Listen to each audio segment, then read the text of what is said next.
ಈ ಚಳಿಗಾಲದಲ್ಲಿ ಎಲ್ಲರಿಗೂ ಸಂಜೆ ಹೊತ್ತಿನಲ್ಲಿ ಏನಾದ್ರು ಸ್ಪೆಷಲ್ ಆಗಿ ಚಾಟ್ಸ್ ತಿನ್ಬೇಕು ಅಂತ ಅನ್ಸಿದ್ರೆ ಫಸ್ಟ್ ನೆನಪಾಗೋದೇ ಮಸಾಲೆ ಪುರಿನ ಹೊರಗಡೆ ಹೋಗಿ ತಿನ್ನೋದಕ್ಕಿಂತ ಈಸಿಯಾಗಿ ಹಾಗೆ ತುಂಬಾನೇ ಟೇಸ್ಟಿಯಾಗಿ ಸೇಮ್ ಸ್ಟ್ರೀಟ್ ಅಲ್ಲಿ ಸಿಗೋ ತರನೇ ಸ್ಪೆಷಲ್ ಮಸಾಲೆ ಪುರಿನ ಯಾವ ತರ ಮಾಡೋದು ಅಂತ ನಾನು ಇವತ್ತಿನ ವಿಡಿಯೋದಲ್ಲಿ ಹೇಳ್ಕೊಡ್ತಾ ಇದ್ದೀನಿ.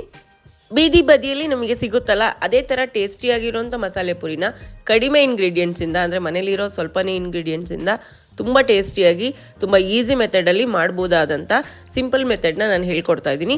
ಸೊ ಮಿಸ್ ಮಾಡದೆ ಪೂರ್ತಿ ವಿಡಿಯೋನ ನೋಡಿ. ಹಾಗಾದರೆ ಇನ್ಯಾಕೆ ತಡ, ಬನ್ನಿ ವಿಡಿಯೋನ ಶುರು ಮಾಡೋಣ. ಹಾಯ್ ಫ್ರೆಂಡ್ಸ್, ಎಲ್ಲರಿಗೂ ನಮಸ್ಕಾರ. ನನ್ನ ಈ ವಿಡಿಯೋಗಳು ನಿಮಗೆ ಇಷ್ಟ ಆಗಿದ್ರೆ ಈ ವಿಡಿಯೋನ ಲೈಕ್ ಮಾಡಿ, ಹಾಗೆ ಫ್ರೆಂಡ್ಸ್ ಜೊತೆಗೆ ಶೇರ್ ಮಾಡಿ. ಮತ್ತೆ ಹೊಸದಾಗಿ ನನ್ನ ಚಾನಲ್ನ ವಿಸಿಟ್ ಮಾಡಿದ್ರೆ ಪ್ಲೀಸ್ ನನ್ನ ಚಾನಲ್ನ ಸಬ್ಸ್ಕ್ರೈಬ್ ಆಗೋದು ಮಾತ್ರ ಮರಿಬೇಡಿ. ಹಾಗೆ ಪಕ್ಕದಲ್ಲಿರೋ ಬೆಲ್ ಐಕನ್ನ ನೋಟಿಫಿಕೇಶನ್ಗೋಸ್ಕರ ಕ್ಲಿಕ್ ಮಾಡಿ. ಬನ್ನಿ ವಿಡಿಯೋನ ಶುರು ಮಾಡೋಣ. ಮಸಾಲೆ ಪುರಿ ಮಾಡೋದಕ್ಕೆ ಮೊದಲಿಗೆ ಬಟಾಣಿಗಳನ್ನ ಬೇಯಿಸ್ಕೊಳ್ಳೋಣ. ನಾನಿಲ್ಲಿ 1/4 kg ಬಟಾಣಿ ತೊಗೊಂಡಿದ್ದೀನಿ. ಇದನ್ನು ಬೇಯೋದಕ್ಕೆ ಅಂತ ಇಟ್ಕೊಳ್ತಾ ಇದ್ದೀನಿ.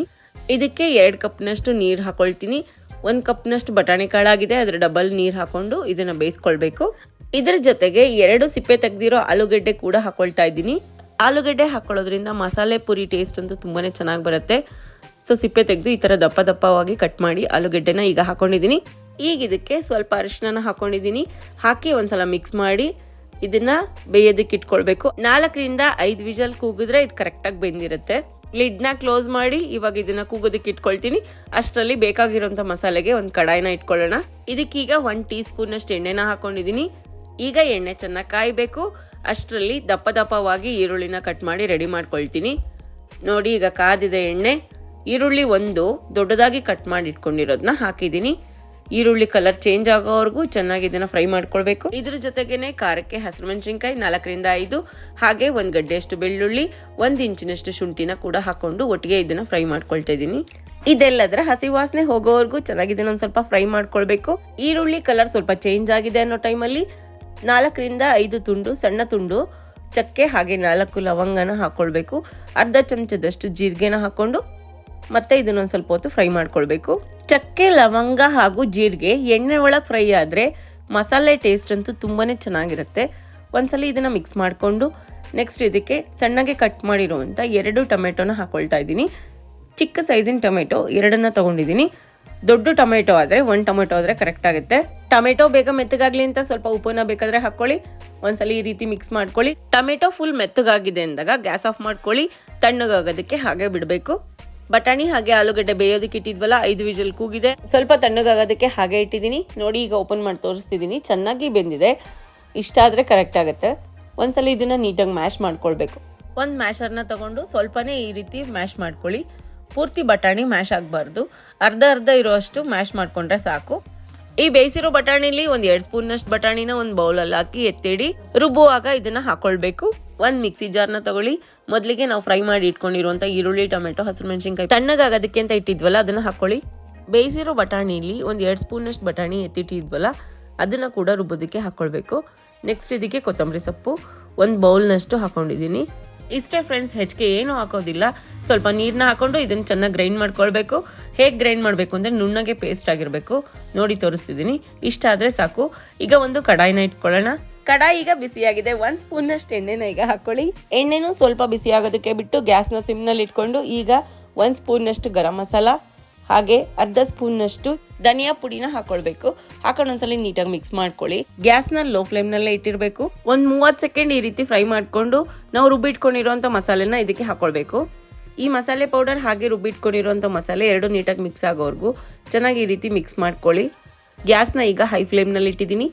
ಈ ರೀತಿ 1-3 ನಿಮಿಷ ಚೆನ್ನಾಗಿ ಫ್ರೈ ಮಾಡ್ಕೊಂಡಿದ ನಂತರ ನಾವು ಬೇಯಿಸಿಟ್ಕೊಂಡಿರೋಂಥ ಬಟಾಣಿಗಳನ್ನ ಮ್ಯಾಶ್ ಮಾಡಿ ಇಟ್ಕೊಂಡಿದ್ವಲ್ಲ ಅದನ್ನು ಹಾಕೊಳ್ಬೇಕು.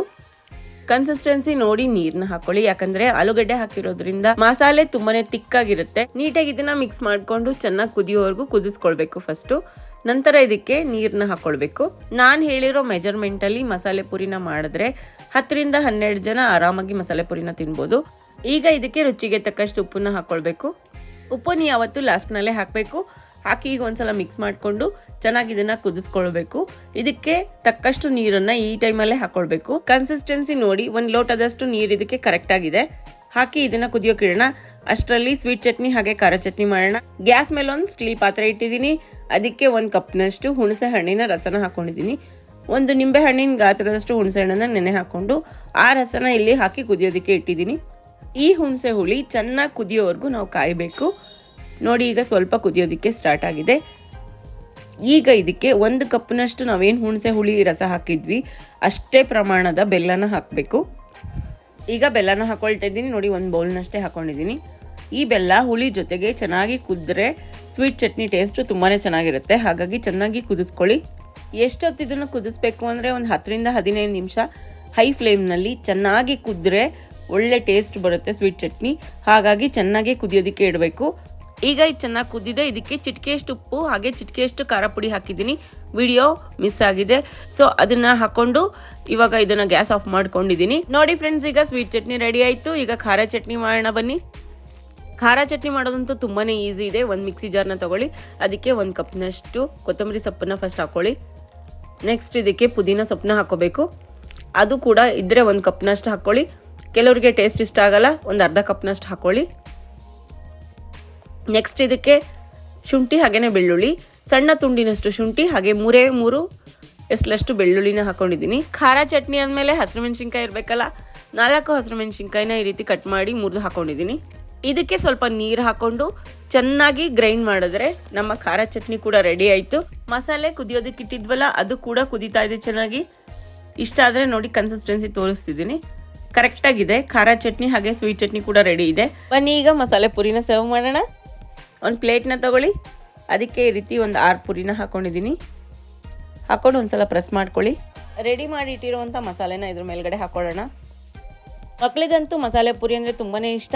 ಹೊರಗಡೆ ಧೂಳಲ್ಲಿಟ್ಟಿರುವಂಥ ಮಸಾಲೆ ಪುರಿನ ಮಕ್ಕಳಿಗೆ ತಿನ್ನಿಸೋ ಬದಲು ಮನೇಲೇ ಈ ರೀತಿ ಕ್ಲೀನಾಗಿ ಮಸಾಲೆ ಪುರಿ ಮಾಡಿದ್ರೆ ಆರೋಗ್ಯನೂ ಚೆನ್ನಾಗಿರುತ್ತೆ, ಹಾಗೆ ಮಾಡಿರೋಂಥ ಖುಷಿ ಕೂಡ ಇರುತ್ತೆ. ಮೇಲ್ಗಡೆ ಮಸಾಲೆನ ಹಾಕಿದ್ದೀನಿ. ಅದರ ಮೇಲ್ಗಡೆ ಸಣ್ಣಗೆ ಕಟ್ ಮಾಡಿರೋಂಥ ಈರುಳ್ಳಿ ಕೂಡ ಈಗ ಹಾಕ್ಕೊಂಡಿದ್ದೀನಿ. ಮೇಲ್ಗಡೆ ಸಣ್ಣ ತುಂಡು ಟೊಮೆಟೊಗಳನ್ನು ಕೂಡ ಹಾಕ್ಕೊಳ್ಬೇಕು. ಈ ವಿಡಿಯೋ ನೋಡಿ ಇದೇ ರೀತಿ ಮಸಾಲೆ ಪುರಿ ನೀವು ಮಾಡಿದ್ರೆ ಮನೆಯಲ್ಲಿ ಖಂಡಿತ ನೀವು ಆಚೆ ಹೋಗಿ ಮಸಾಲೆ ಪುರಿ ತಿನ್ನೋದನ್ನು ಬಿಡ್ತೀರಾ.